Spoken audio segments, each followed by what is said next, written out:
Lucknow super giants এখন গভীর বিপদে। মায়াঙ্ক যাদবকে ছুড়ে ফেলার অনুরোধ করে বিতর্কের জন্ম দিল ইন্ডিয়ান প্রিমিয়ার লিগের এই ফ্র্যাঞ্চাইজি। দলের প্রধান পেস বোলার মায়াঙ্ক যাদব পিঠের ইনজুরিতে ভুগছেন, আর সেই কারণে প্রথম ম্যাচে খেলা নিয়ে রয়েছে বড় প্রশ্ন। শুধু মায়াঙ্কই নয়, দলের আরো দুই গুরুত্বপূর্ণ পেসার মহসিন খান আর আবেশ খানও চোটে আক্রান্ত। ন্যাশনাল ক্রিকেট একাডেমিতে আছেন সবাই, তারা এখন ম্যাচ খেলার জন্য ডাক্তার ও ফিজিওদের সম্মতির অপেক্ষায় রয়েছেন। এই পরিস্থিতিতে এলএসজি কর্তৃপক্ষ বেশ ঘাবড়ে গেছে। মায়াঙ্কের ইনজুরি নিয়ে শোনা যাচ্ছে বাজে খবর, তাতে করে লখনৌর মানসম্মানও খোয়া যাচ্ছে। দলটি নাকি এনসিএ কর্তৃপক্ষের সাথে যোগাযোগ করে মায়াঙ্ককে পুরো আইপিএল থেকে ছিটকে দেওয়ার জন্য অনুরোধ জানিয়েছে। তবে এই খবর পুরোপুরি অস্বীকার করেছে এলএসজি। তাদের দাবি এটা একেবারেই মিথ্যে।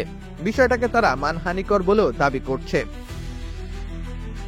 তবে বিসিসিআইয়ের এক কর্মকর্তা বিষয়টার সত্যতা নিশ্চিত করে বলেন, প্রথমবারের মতো কোনো আইপিএল দল এরকম অদ্ভুত আবদার করলো, এমন অনুরোধ শুনে এনসিএ আকাশ থেকে পড়েছে।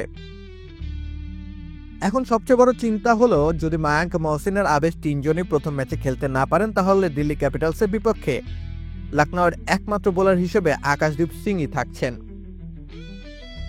শুধু তাকে নিয়ে কি করে মাঠে নামবে লখনৌ?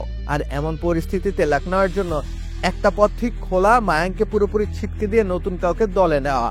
সেজন্য যথারীতি আবারও লখনৌর আলোচনায় তাসকিন আহমেদের নাম থাকার পুরো খবরও পাওয়া গেছে। রাকিব হোসেন রুম্মান, খেলা ৭১।